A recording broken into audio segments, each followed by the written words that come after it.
Some nights, the world reminds you how little we understand.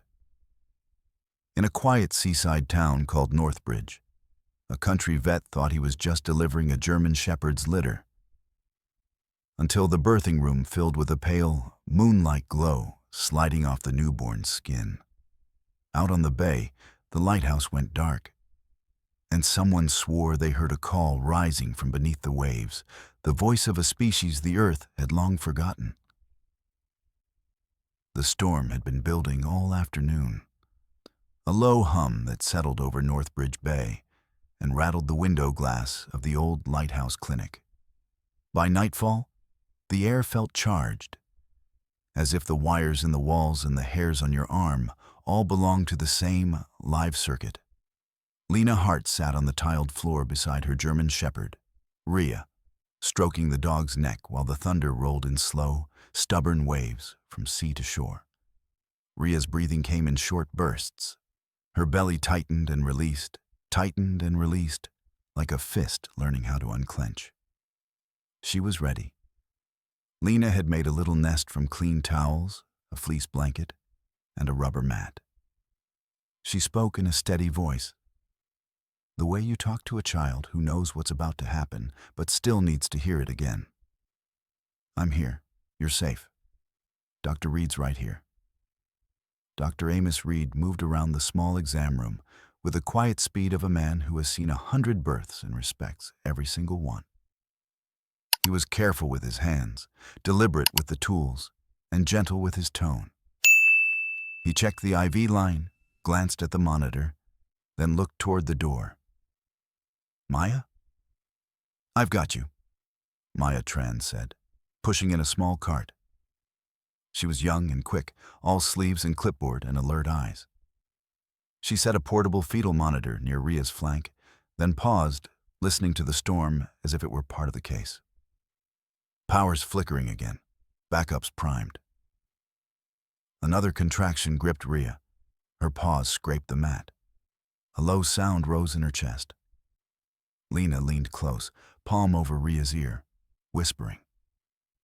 The clinic lights shivered once and held.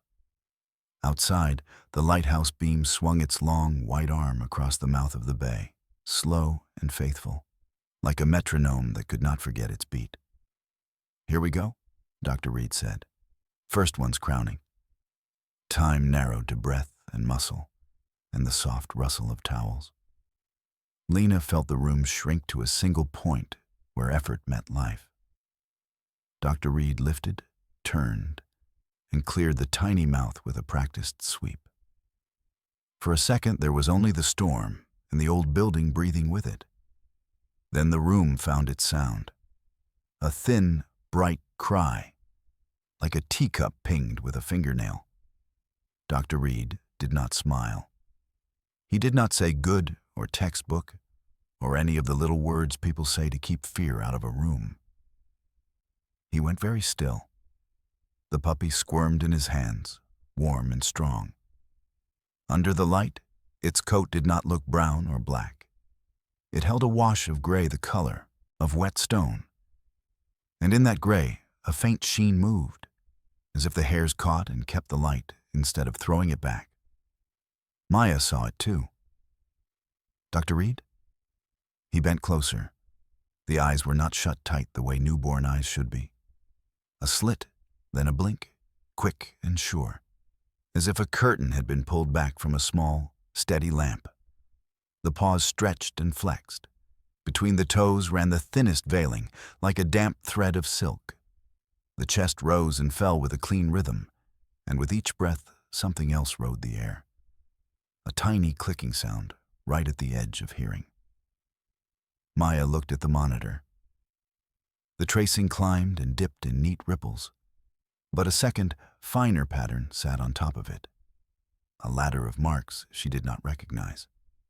She turned up the gain and heard it faintly through the tinny speaker. Click, click, pause, click, click, pause.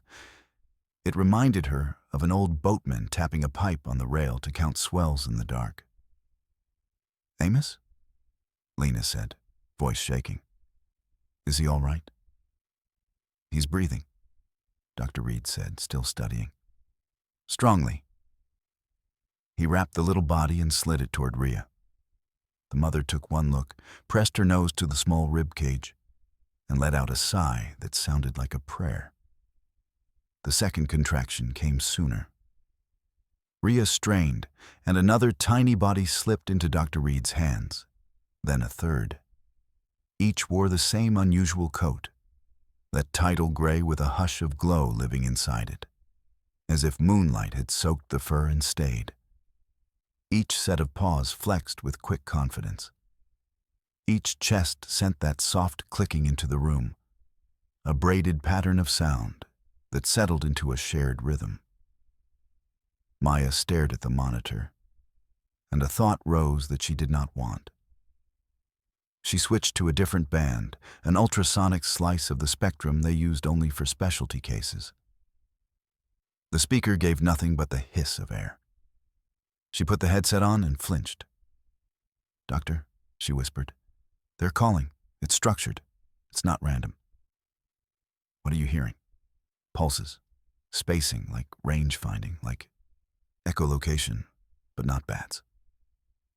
She glanced at the glass, where rain crawled in slow threads. "It's coming from them." Dr. Reed drew a long breath he had not realized he was holding. He'd taught genetics once, years back, before arguments about boundaries and ownership had soured the taste of his work. He had read old notes from old fishermen about animals that ran the tide and vanished when the fog came in. Men had called them myths because myths are easier to ignore than laws you don't understand. He looked at the tiny animals lined against their mother and said the truth out loud, quiet and level, to keep the room from breaking. "They aren't puppies." Another contraction gripped Rhea, then eased. The clinic lights quivered. The lighthouse beam swept the window and stalled. It held still for a heartbeat, like a man forgetting a name, then blinked twice and died. The room fell into the dull, flat dark that comes when a place loses its oldest habit. The generator chuffed and coughed itself awake. A low emergency glow bled into the corners. Lena reached for Rhea with both hands. "Stay with me, girl. I'm right here." Her cheek brushed the dog's ear. The skin was hot, the fur damp, the smell a clean mix of soap and rain and animal, the smell of work and mercy. She swallowed hard and looked at Dr. Reed. "Tell me what to do." "Do what you're doing," he said. "Hold her steady. Keep your voice low." He checked reflexes, temperature, color, capillary fill. Everything in the numbers behaved, while everything in the shape and sound refused to fit any shelf in his mind. Maya lifted the headset again and froze. The clicking inside the phones had shifted, widened, thinned, then doubled. It was no longer alone. Something answered, not inside the room, farther out, farther than a street, farther than the breakwater. It came faint and clear and certain through the storm. Click, click, pause, click, click, pause. A mirror laid over a mirror until the two patterns found each other. Maya looked at the black window and whispered, "It's coming from the bay." Lena did not hear her. She was watching Rhea watch the door, the way a mother watches the hallway when she knows a footstep long before it lands. The dog's ears lifted, not toward the storm, but through it, as if she could feel a line drawn between this small room and some point in the dark beyond the mouth of the harbor. Dr. Reed set the last of the tiny bodies against Rhea's belly and stood very still. The generator hummed. The rain tapped. The speaker clicked. The dead lighthouse gave no light at all. In the pause between thunder and thunder, the answering pattern rose again from the water, patient and insistent, as if the sea itself were counting. "Zara." Morning came slow and gray, the kind that makes a town speak in whispers. The lighthouse clinic smelled faintly of coffee and rain. The generator had settled into a steady hum, and the old lighthouse still stood black against the wet sky. Lena sat beside Rhea with a wool blanket over her shoulders, watching the tiny bodies nurse, counting each breath as if counting could keep them here. The sheen on their coats was softer by day, less like moonlight and more like the inside of a shell. The faint clicking had quieted to a metered rhythm, so gentle you felt it more than heard it. Deputy Cole Merritt stepped in with his hat in his hands, careful with the doorknob, careful with his boots. He nodded to Lena, then to Dr. Amos Reed, then went still at the sight of the litter. He was a large man who moved like a small one when it mattered, soft-footed, respectful. "Folks have been talking," he said. "Lights at your windows last night. Some say they saw the beam die at the same second." He looked at the pups again, as if the truth might introduce itself. "You all right in here?" "We're steady," Dr. Reed said. "Power's on backup. Mother's strong. The neonates are unique." Cole raised an eyebrow at the choice of word. "You planning to keep visitors away?" "As long as the door holds," Reed said, a faint smile that hurt at the edges. "I'd appreciate it if you helped me keep it that way." Cole studied Rhea, then the small shapes lined along her, and loosened his jaw. "There's law," he said, "and there's sense. Sometimes they shake hands. Sometimes they nod from across the street." He set his hat on a hook and took up a place by the front desk like a man deciding to be furniture for a while. "You need space. I can be a coat rack." Maya had been at the lab bench since dawn, sleeves rolled, hair tied high, eyes set on the small print scrolling out of the little analyzer. She'd swabbed the towels, not the animals, the way Dr. Reed had taught her, taking what the night had already given. She fixed one strip with a drop of dye and watched a ladder of bands emerge. Some steps matched what she knew from dogs. Some did not. A thin bar sat out where no bar should be. She carried the sheet to Dr. Reed and laid it beside his hand. "Look here," she said. "The auditory chain. There's a duplication marker where domestics shouldn't have one. And this," she tapped a faint trace, "is a structure for soft tissue along the digits. Nothing wild, but not housebred either." Reed's eyes sharpened. He traced the faint band with a finger that remembered old classrooms and arguments he had lost on purpose. "Adaptation for shoreline," he murmured. "Flexion plus spread. Good for slick rock, maybe shallow draft in water." He glanced toward the window, where the day kept its color. "Littoral canid. I've read fishermen's notes, not journals. Animals that ran the tide and sang to the fog, then went quiet when men came with iron." Maya pulled out her phone and hesitated. "There's one more call I want to make, off the record." At his nod, she stepped into the hall and dialed. The line clicked, then a warm, dry voice came through. "Noor Sayeg. It's Maya. I'm at Northbridge. We had a geomagnetic event last night. I need a sanity check. Could a storm like that make low ultrasonic signals travel farther over water?" "If the air was wet and cool," Dr. Noor said. "And if you had a surface duct close to the bay, yes. Think of it like a hallway for sound. Under the right cap, you can hear a boat you can't see." She paused. "You're not studying boats?" "No," Maya said, keeping her voice low. "Small mammals, structured pulses." The pattern doubled when the lighthouse went dark, as if something answered from beyond the breakwater. Noor went quieter still. "Then you heard a call and a reply. Watch your metal. Storms like that can make old equipment lie. But the sea does strange favors for sound. Be gentle with whatever is making that music." "I will," Maya said. "Thank you." She slid the phone away and stood for a moment with her hand on the wall, listening to the building breathe. In the lobby, a local named Orrin Cade was mopping without much soap and with too much curiosity. He was the kind of man who showed up early for odd jobs and left late with information he hadn't paid for. He had a debt problem and a talent for passing along things he should forget. He kept to the far side of the desk, working the mop in slow, careful circles. His ear turned just enough to catch a word or two. Storm, pulses, shoreline. He didn't understand it, not really, but he recognized the scent of something rare. Cole watched him longer than a mop deserved. "You all set, Orrin?"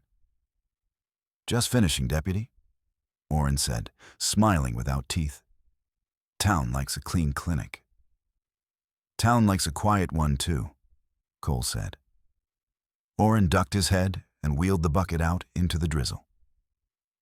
He lit a cigarette he would swear later he hadn't, and looked up the street toward the harbor road. He knew a woman who paid well for words.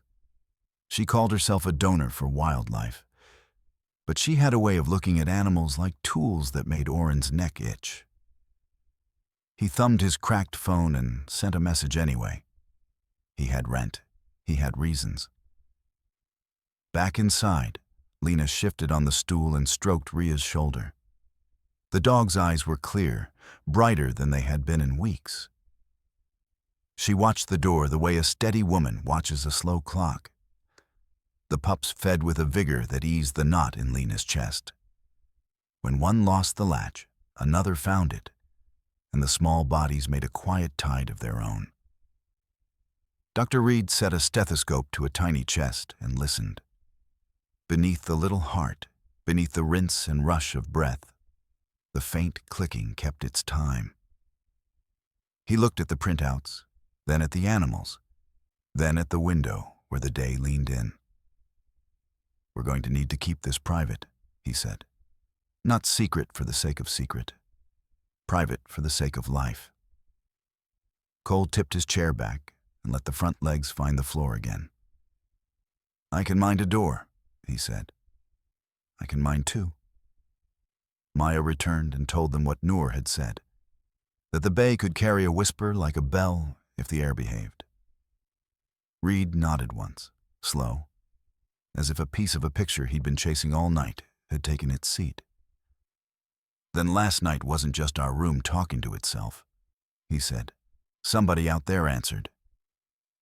A car door clapped outside. Quick, confident, expensive. Cole was on his feet before the second clap. Through the glass, they saw a woman step out, tall in a raincoat the color of pewter, hair neat, eyes amused like a judge at a county fair. Behind her came two men in suits who looked like they had been trained to hold walls in place. She did not hurry. She did not need to. She read the name on the door and smiled, as if she had found the right house after all. Lena's hand tightened on Ria's neck. The dog's ears rose, not in fear, not yet, but in the kind of attention that comes when a new sound enters a long song and threatens to take the melody. Maya glanced toward the back hall, toward the small room with the side exit and the rolling cart that could be a cradle in a hurry if it had to be. Dr. Reed didn't move. He watched the woman approach and said the name before she opened the door. Vivian Gray. Orrin, 2 blocks down with his phone still warm in his pocket, blew a thread of smoke and told himself he had only sold a rumor. In a town like this, rumors bought groceries. He could not hear the small clicking that rose, very faint, from the blanket in the exam room. He could not feel the way the air seemed to narrow to a point just ahead of a knock. He could not know that in 1 minute the woman in the pewter coat would step into the clinic like a tade stepping over a line in sand, and that the morning would tilt for good. The woman in the pewter coat stepped through the clinic door like she owned the air inside. Her perfume smelled faintly of salt and winter roses, elegant and wrong for a morning this wet. "Dr. Reed," she said, her tone the kind that makes a name sound like an order. "Vivian Gray. We've spoken years ago at a genetics conference in Vancouver. I see retirement hasn't dulled your curiosity. Reed didn't offer his hand. You're a long way from your foundation offices. I go where the extraordinary hides, she said, glancing past him toward the exam room. Word travels fast, even to people who still pay for silence. Cole moved closer, just enough to block her view of the hallway. This clinic's not a zoo, ma'am. Best keep your boots on the welcome mat. Her smile flickered. Deputy Merritt, isn't it? The town's guardian of civility. I appreciate civility. Her eyes slid back to Reed. I'm here as a friend of conservation, nothing more. If an unknown specimen has appeared on your table, the responsible act is to document it properly. The world deserves to know. The world deserves restraint, Reed said. She stepped nearer, lowering her voice. You and I both know what happens when restraint smothers discovery. Don't play the hermit, Amos. This could restore your name. Maya appeared from the back, calm but pale. The mother and the litter are resting. No visitors today. Vivienne's gaze lingered on the young woman, measuring, then softened just enough to turn polite. Of course. But when you post your findings, send them to me first. The Foundation supports those who dare to see further. She left a card on the counter, embossed, heavy, and useless, and walked out to her car, the two men behind her like punctuation marks. When the door shut, Lena let out the breath she'd been holding. Who was she? An old colleague, Reed said. The kind that makes you wish you'd stayed home that year. He picked up the card and dropped it straight into the waste bin. By afternoon, the rain had eased, but the town had already grown restless. Rumors ran faster than the tide. Someone had seen strange eyes at the clinic window. Someone else claimed the vet was raising hybrids for the government. Maya found her own reflection in the computer screen, a dozen notifications blinking, tags, local threads, one even labeled Silver Pups. She shut the monitor off with a sharp tap. It's leaking, she said. Photos from the security cam, maybe from outside. People are sharing them. Cole cursed under his breath. Northbridge doesn't need another miracle to fight about. We need this quiet. Orrin Cade was not being quiet. He was at the corner booth of the Docklight Tavern, phone on the table, whiskey in hand, recounting what he knew for a man in a gray coat who did not smile once. By the time he left, half the dock hands knew there were animals at the clinic that glowed under stormlight. By the time the story reached the radio station, the word mutant had slipped in like mold on bread. Evening drew its curtain early. Reed closed every blind in the exam room. We move them tonight, he said, before she comes back with paper in her hand. Lena stared at him, frightened and certain at once. Move them where? To your father's old fish house. Far side of the bay, quiet, no road access. Cole, we'll need your truck. I can buy you an hour, the deputy said. Maybe 2. After that, I can't lie without it showing. Maya packed what she could, syringes, gauze, a portable warmer. The pups stirred, restless as if they understood. When Lena lifted one, it blinked at her. And for a breath, she thought she saw its pupils narrow, like a lens focusing. She turned away before the thought could settle. At dusk, headlights cut across the rain. Not Cole's truck. Sleeker, lower, unfamiliar. Reed peeked through a slit in the blinds and saw Vivienne again, this time with 3 more men. They brought equipment, he murmured. Sampling kits. They're not asking anymore. The generator gave a low groan as power from the main grid stuttered back. Lights flickered once, twice. In that pulse of half-dark, Rhea lifted her head, ears pricked, a growl coiling low in her chest. The pups answered with a chorus of faint clicks that climbed the air like a ladder. Somewhere beyond the walls, from the direction of the harbor, another sound replied. Longer, deeper, the same pattern returned. Maya's skin prickled. "They're calling again," she whispered. Reed looked from her to Lena. "Then we don't wait. Load them now." They moved fast. Towels became bundles. Bundles became cargo. Cole backed his old truck to the rear door, engine off, letting the slope of the drive hide them from the street. Each box found its place under the shell of the canopy. The last thing Lena carried was Rhea herself, wrapped in a blanket that smelled of salt and milk. The mother's eyes glowed faintly in the dash light as Cole turned the key. But luck has a short temper.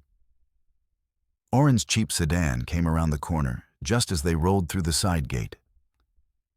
He slowed, saw the silhouettes, and his grin flashed in the rearview mirror before he sped off toward town. "Now it's a race," Cole said grimly. They hit the back road that skirted the marsh, tires humming over puddles. The world was colorless. Wet grass, dark sky, the silver ribbon of the bay on their right. Maya held a flashlight over the pups, checking their breathing. Every few minutes the small clicks sounded again, and every few minutes a matching tone answered from the water. Lena leaned forward. "They're not afraid," she said. "Listen to them. They sound home." No one replied. The truck climbed the narrow ridge toward the fish house, its headlights sweeping the broken docks, and the silent nets hung like ghosts. Behind them, down the hill, 3 sets of headlights appeared, smaller, faster, closing the distance. Cole floored the pedal. "We'll make the ridge. Once we're over, they can't follow without a boat." The road bucked under them, loose gravel singing. Ahead, the bay widened into a flat mirror of steel. Behind, Vivian's convoy ate the ground, the hum of engines rising over the sound of the tide. The first drops of new rain struck the windshield like sparks. In that chaos, one of the pups let out a cry sharper than before. The others echoed, and from across the water came an unmistakable reply. An entire chord of sound, layered and living. It filled the truck like light. Rhea barked once, not in fear but command, and Lena felt the vibration run through her bones. They crested the ridge just as the pursuit cars hit the lower slope. Cole killed the headlights, letting darkness swallow them. Below, the 3 vehicles slowed, uncertain, their beams cutting the mist. In the brief hush, Maya whispered, "They can't hear us, but they can hear them." Reed nodded, eyes fixed on the dark expanse ahead. "Then let's take them home." Behind them, on the wet road, Vivian stepped from her car and stared up at the hill, rain tracing silver lines down her face. Somewhere beyond sight, across the widening bay, a pulse of sound rolled back toward her. Steady, deliberate, and unmistakably alive. Cole rolled the truck down the far side of the ridge with the lights off, letting gravity and nerve do the work. The fish house sat low on pilings, a gray shape against a gray bay, the kind of place you pass 100 times and never see. The wind came in cool and damp, carrying the iodine smell of kelp. Lena opened the door before the truck had stopped and lifted Rhea carefully. The mother's weight settled into her arms with trust, not fear. The pup stirred, clicking softly like raindrops finding metal. Maya jumped out with the gear and ran to the breaker panel that fed the old dock. She flipped every switch hard and fast. The last bulb along the pier gave a tired blink and went dark. "No silhouette, no shine," she said. "If they can't see, they can't aim." Cole backed the truck into the shadow of the net shed and cut the engine. The night stepped closer. Down on the lower road, 3 engines idled, lost for a moment in the fog. A 4th pair of lights showed behind them, Oren Cade's sedan. He parked, pointed, and waved like a scout paid by the hour. One of Vivian's men followed the gesture to the narrow footpath that ran along the salt grass. They'd come the long way. They'd come on foot. "Boat," Reed said. "We'll take the skiff. No fuel? Oars, then." Lena set Rhea in the bow and crouched beside her, hands cupped around the pups as if warming a small fire. Cole shoved off with a shoulder and a shove pole, then took the oars, working them slow to keep the water quiet. Maya sat in the stern with the portable warmer under a blanket, watching the dark for edges. The bay accepted them without remark. Fog lay on the surface like wool. Sound had weight in it. The only sure things were the slip of the oars and the soft, measured clicks from the blanket. After a few strokes, those clicks changed, extending into a longer pulse that rolled outward and dissolved. A beat later, a reply came from somewhere ahead, deeper, layered, as if rock itself had learned to sing. Cole paused to listen. "There," he murmured. "Hear that? Starboard, 2 points." He turned the bow and pulled. The skiff slid into a slow channel where the current felt deliberate, as if the bay had remembered an old route. Reed kept his eyes on the surface, tracing the faint silver lines of terns skimming for bait. Twice he lifted a hand and had Cole hold the oars, while a darker slick of water passed beneath them like a road under fog. "A rill," he said quietly. "Tide cut. Let it take us." Behind them came the thud of boots on planks. Vivian's men reached the pier and looked out into a world without edges. Someone snapped a flashlight on. Maya saw the white cones swing and dropped flat, pulling the blanket over the gear. Cole held still. The beam slid over them and away, finding nothing to hold.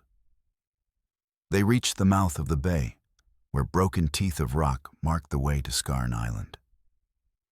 In calm weather, you could pick your path by memory and luck.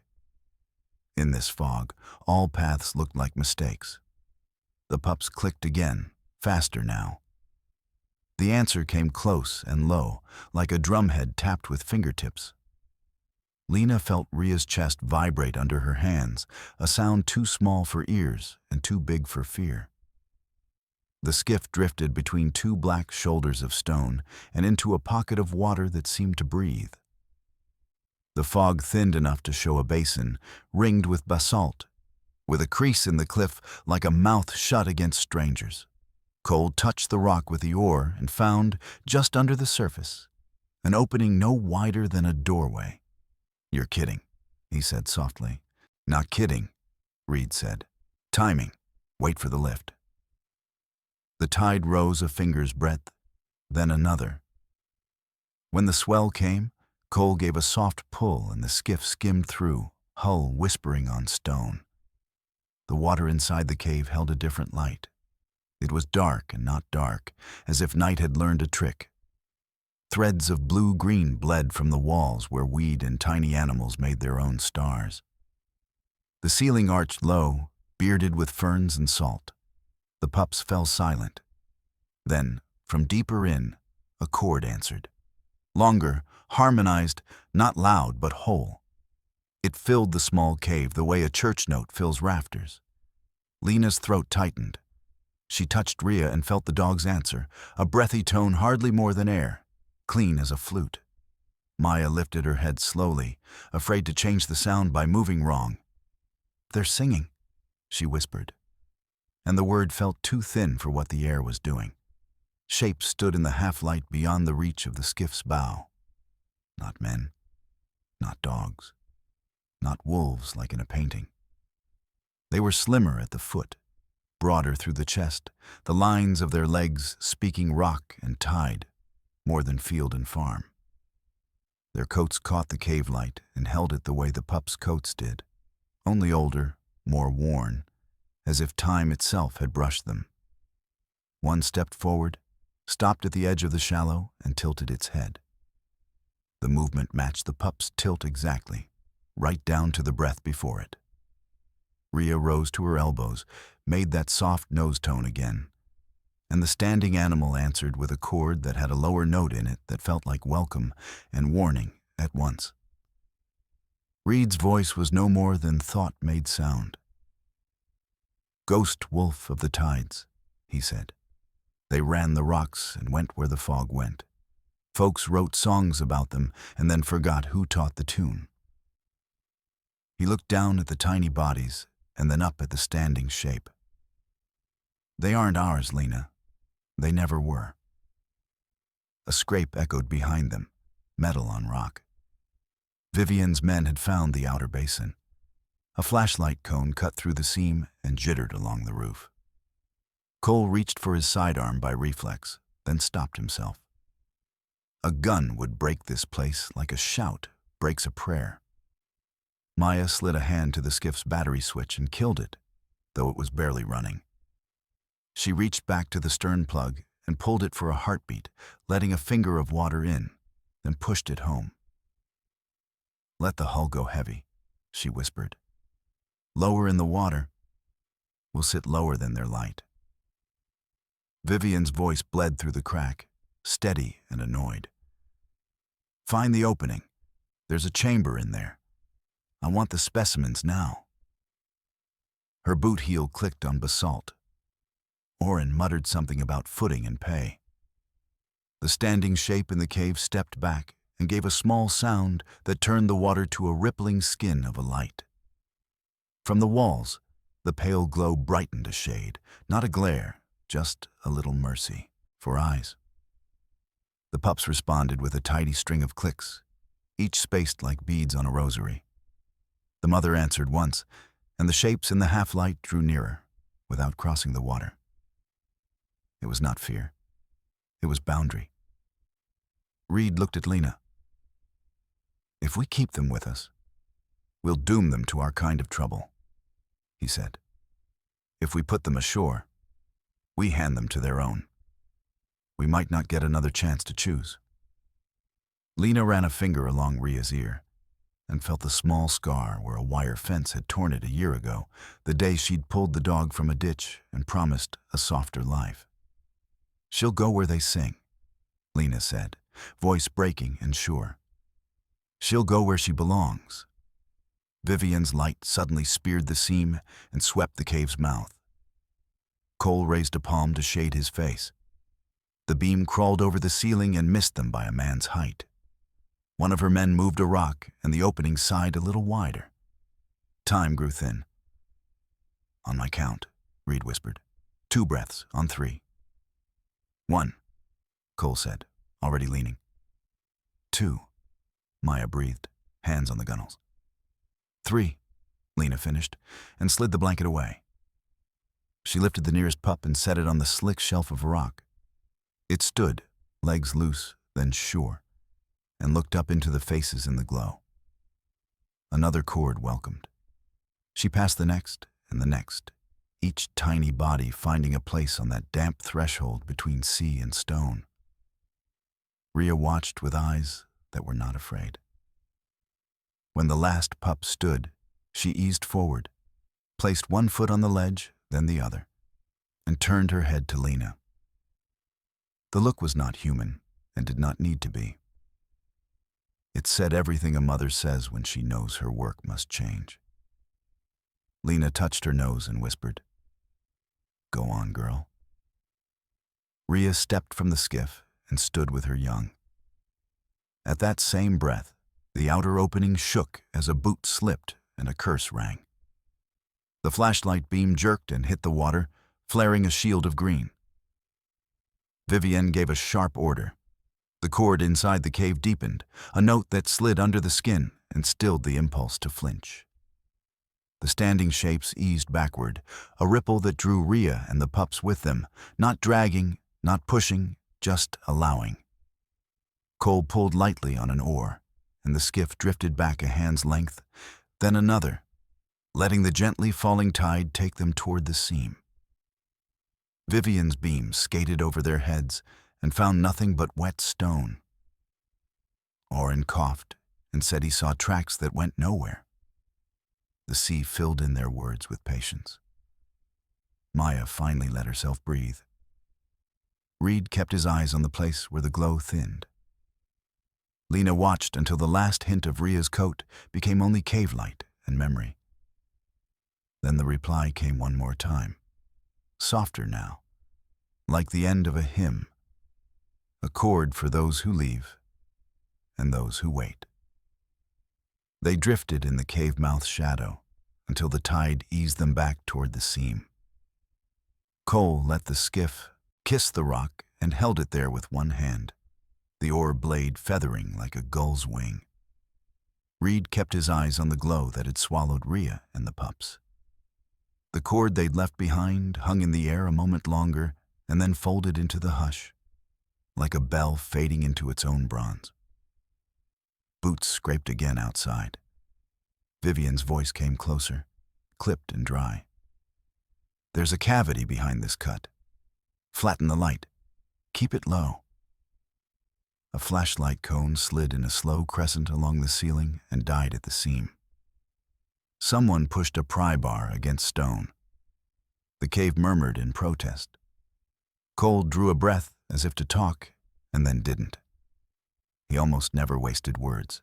He tapped Reed's shoulder and nodded to the seam. We have minutes, that nod said. Maybe less.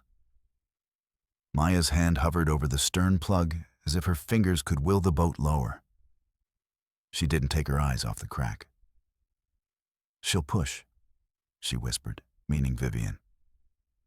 People like that don't stop because a place asks them to.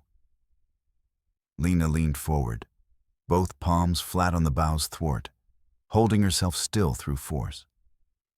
She had the look of someone standing in church while the doors were being tested from outside.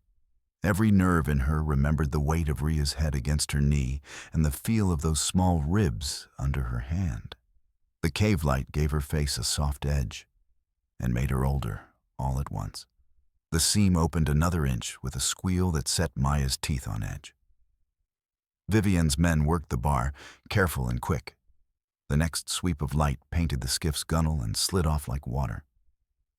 There, one man said. Echo cavity. It breathes. It belongs to the state, Vivian replied, and to science, and to anyone brave enough to put their name on a line. Her tone had less patience now. Whatever's in there was delivered under human care. That makes it subject to regulation. Cole had heard enough. He raised his voice, steady, not loud. This cove sits within county jurisdiction. No warrant, no entry.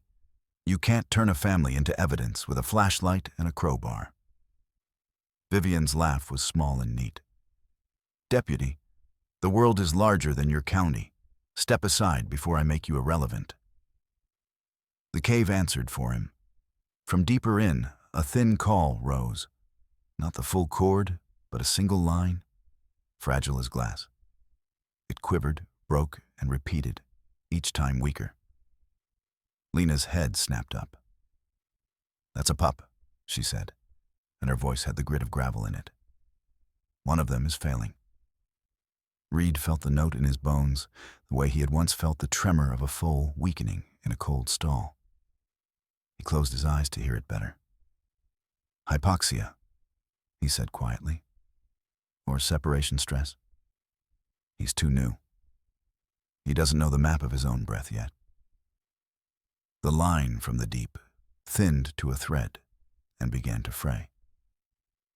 Then the cave did a strange, merciful thing. The walls brightened a fraction, the bioluminescence lifting like a held breath, and a second line joined the first, then a third. Not large, not loud. Other voices from the chamber. It was not song so much as scaffolding. The failing note steadied, found a place to set its foot, and held. Lena pressed both fists to her mouth.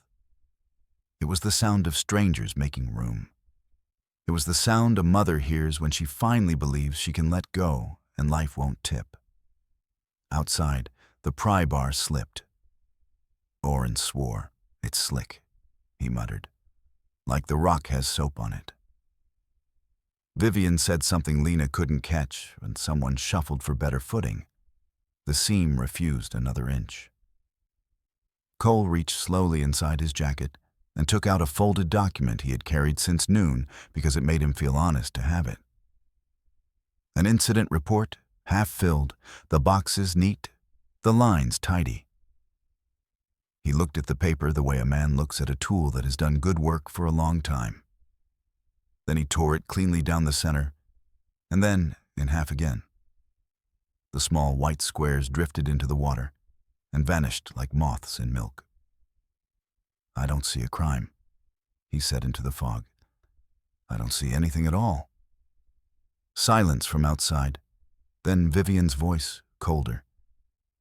"You're throwing your badge at the tide, deputy? It won't bring it back." Cole set his jaw. "I wore a badge in a war zone once. Badges don't stop bullets. People do. Sometimes by getting out of the way." He slid the pistol he'd holstered into the bilge, away from his own reach, as if to make a promise to the air. No gun in this cave tonight. Vivian's men tried another angle with the bar.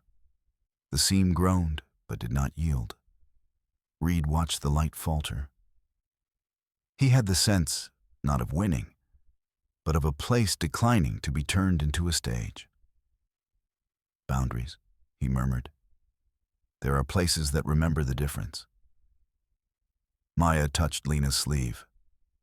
"Listen," she said. The single line that had steadied now braided with a fourth, a low, supportive hum that felt like a hand at the small of a back. The cave answered with its own brightness. The pup's note rose, clean and shy, then settled into the chord like a bird finding a wire. The relief that ran through Lena was fierce enough to hurt. She laughed once under her breath and wiped her face with the heel of her hand. A new sound came from outside, the snarl of a small engine and the slap of water against hull. Vivian had found a second approach, a shallow draft tin boat nosing along the rocks with a spotlight mounted at the bow. The cone raked the seam and jumped, then drove straight in. For one instant it cut through to the cave's edge, touched the skiff, and caught the whites of 4 faces. Vivian's shout was triumphant and sharp. "There they are." Cole didn't think. He reached past Maya, grabbed the battery leads on the portable warmer, and snapped them together. The arc was small and brief, a pop and a taste of copper. But it flared like lightning under the blanket. The spotlight hit it and bloomed, blind with its own backwash. In that white second, the cave walls flared too, not wildly, just enough to turn steel into glare and outlines into ghosts. The tin boat rocked. A man swore and let go of the mount. The cone dropped to the water and went dark. "Back it out," Vivian snapped, voice thin with anger now. "Regroup at the point." The small engine coughed, caught, and reversed. The tin hull scraped rock and fell away into fog. Oren's voice floated in, high and small. "You said quick in and out. You said no trouble." Vivian did not answer him. The cave took a long breath and returned to itself. The cord inside softened again, not finished, not gone, just content to be less. Reed let his shoulders drop. "That bought us minutes," he said, "not a lifetime." He looked at Lena. "But I think the decision's already made." Lena didn't move for a long time. She watched the seam and the water and the dim glow painting the stone. She watched with the patience she had learned from small chores and lost people. When she finally spoke, her voice had sand and grace in it. "We don't rescue the wild by owning it," she said. "We rescue it by not making it into us." Cole handed her his handkerchief without looking. Maya wrapped the cord back around the warmer and set it aside like something holy. Reed leaned forward and put his palm flat against the water, feeling the cold climb into his bones like a reminder. Outside, the fog thickened and thinned in bands. The tin boat's engine grew small, then smaller. Vivienne would come back with paper, with men, with a map that had no legend for a cave like this. Maybe not tonight, maybe at first light. The world had a way of insisting. Cole looked from Reed to Maya to Lena, and then at the seam. "We leave now," he said. "Quiet. No wake. If they ask tomorrow, I'll tell them I saw a seal and a lantern and a gull with opinions." Reed nodded. "And if they ask me, I'll say we documented a miracle and found it unfit for publication." Maya smiled, a quick, tired thing. "And if they ask me, I'll say I heard music and chose not to sell the sheet." They eased the skiff back through the seam on the next lift, the gunwales a whisper from stone. The bay received them with the careful arms of a nurse. Cole kept the oars low and slow. The fog swallowed their wake as if it had been waiting all night to do that one kind thing. Halfway to the fish house, the cord sounded one last time, far behind them and high above the water, thin as a thread and strong as a vow. It found them, wrapped them, and let them go. Lena closed her eyes and listened until the sound became the tide again. When she opened them, the shape of the old dock emerged from the gray, like a memory returning to its chair. They landed in silence. Cole lashed the skiff with hands that had tied other knots in other nights. Reed took, the warmer though it was no longer needed. Maya carried nothing and everything. Lena stood on the wet boards and looked out toward Scarn, where the fog sat like a closed book. "Who do they belong to?" Maya asked. Not because she didn't know, but because a heart needs to hear its answer. "To the tide," Lena said. "To the rock, to the night that listens." "And to no one," Reed added, gentle as a benediction. Cole picked up his torn report from the bilge, where the water had made pulp of it, and squeezed what was left into a gray lump. "To the days when we mind our own," he said. The wind shifted, bringing the faintest scent of kelp and cold stone. Somewhere, maybe far, maybe near, the low answer came again, not for them now, but for whoever waited on the other side of the seam with a small body that had learned how to breathe.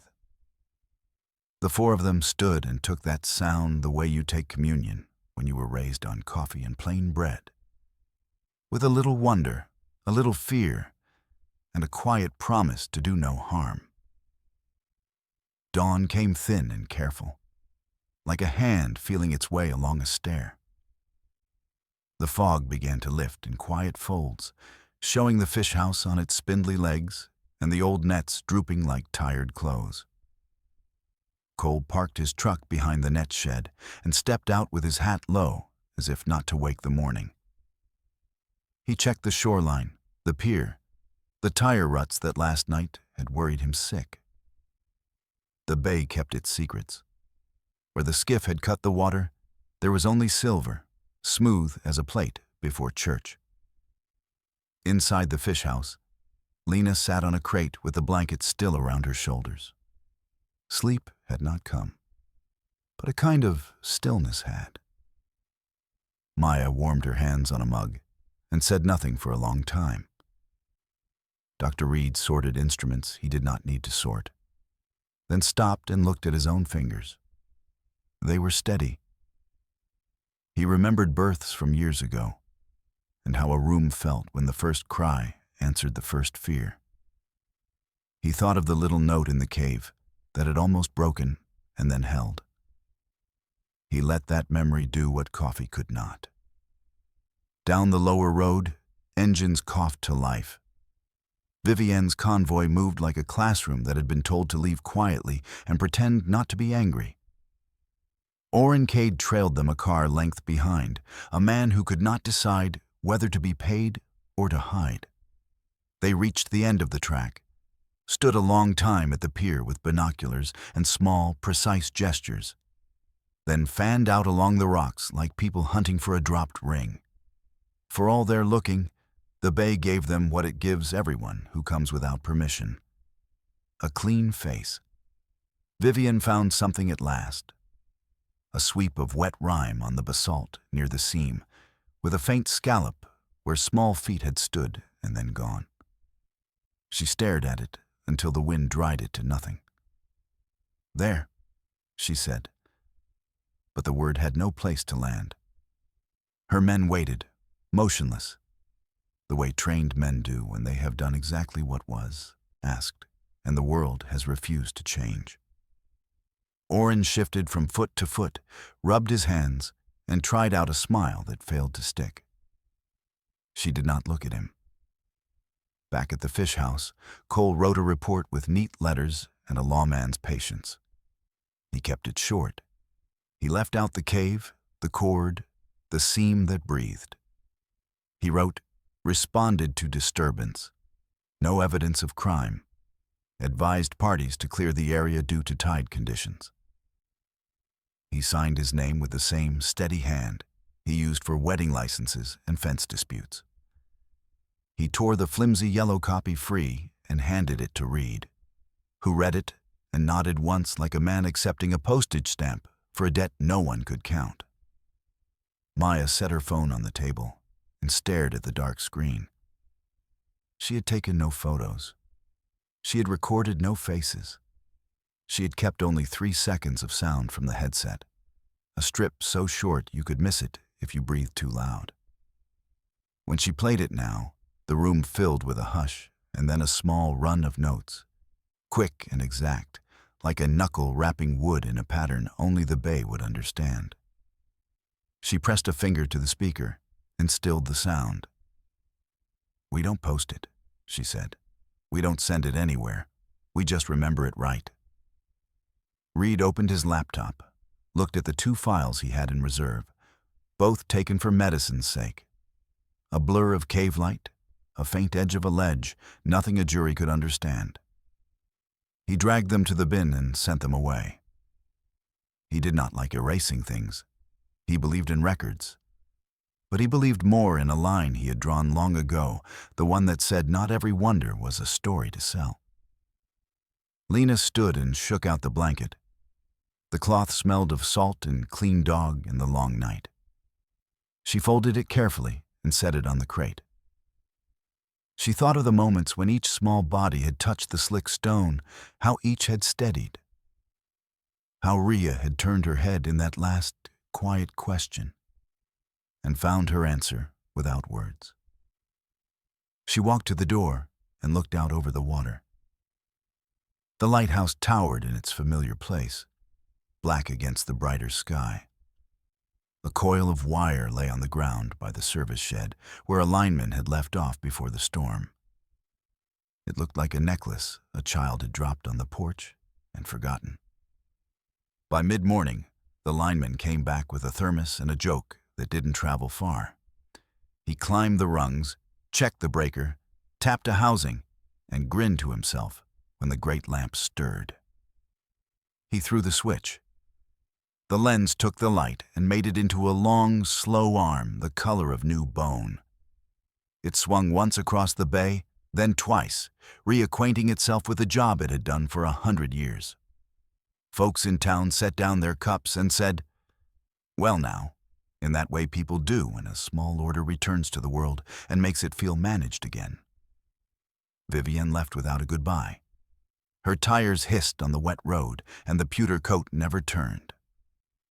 Orrin lingered like a damp thought, then slunk toward the tavern to convert his night into a story that would shrink with the telling. By afternoon, the dock hands were busy with ordinary work, the sort that pays slow and sure. The roomer hung around like an unwanted guest, and then drifted out to sea to visit some other town. Cole walked Lena to the end of the pier and stood with her while the bay breathed. "You want me to check on you tonight?" he asked. "I'm fine," she said. "I'm not alone." He tipped his hat and didn't argue. He had learned long ago that a person who says she isn't alone may be thinking about a room full of music you can't hear. Maya locked the clinic, left the emergency number taped to the glass, and set a bowl of water for the cat that came by at dusk. Reed stacked charts and turned off machines one by one, the way a man shutters a shop after a storm and finds everything still works, just a little older. Toward evening, the breeze turned and the air cooled. The bay lay quiet, and the line of the horizon sharpened. Lena returned to the pier, this time by herself. She leaned against the rail with both hands and watched the lighthouse send its patient sweep. Somewhere out past the breakwater, a cormorant rose and shook off a wave. A gull scolded because that is what gulls do. The ordinary world did not mind that a miracle had passed through it in the night. She waited without looking at her watch. The light swung and swung. When it came again, she heard it. Not loud, not near, but exact. A little run of clicks, spaced like prayer beads. Click, click, pause, click, click, pause. She could not tell if it came from the water or the stone. It did not matter. Her throat tightened and eased all at once. She answered without sound, the way people do who finally understand they are not the point of the story. She tapped the rail with her knuckles once, and then twice in the rhythm the pups had taught her. The sound went into the wood, down the piling, and into the bay's patient body. A breath later, the answer came back, softer, as if not to startle the evening. She closed her eyes and let the tears come, and did not hide them from anyone who might be watching, which was no one at all. Behind her, far up the hill, the clinic's sign clicked off its open light. Cole's porch lamp came on 2 streets over. Maya's window showed a small square of yellow where a kettle steamed. Reed sat on his back steps with a blanket over his knees and listened to a world that, for once, did not ask him to choose between truth and mercy. Lena wiped her face with the heel of her hand and laughed once under her breath at nothing and everything. She looked out toward Scarn until her eyes ached. Then she turned toward home, carrying the sound with her the way you carry a photo in a wallet, worn at the edges, but whole. The lighthouse kept its watch. The bay breathed. The seam in the rock did what seams do when no one is prying. They held. The story people would tell later, if they told it at all, would be plain. A dog had a litter, and the vet delivered them, and nobody saw much after that. Folks would say it kindly and smile and move on to talk about weather and bait. That was all right. Some truths stay truer when they stay small. Halfway up the path, Lena turned back one more time and listened hard. The night took its time. Then from far out, as the lamp's white arm swept the water clean, the little promise came once more, steady as a heartbeat and just as quiet. It said what every good goodbye says when it's done right. We are where we belong. Remember us and let us be. If this story still lingers somewhere in your mind, don't let it fade just yet. Drop a simple 0 if you believe some mysteries should stay hidden. Or a 1 if you think the world deserves to know what was born that night. And if you'd like to follow more stories where loyalty, courage, and the unknown meet under the same light, hit subscribe and stay with us. There's always another tale waiting beyond the next tide.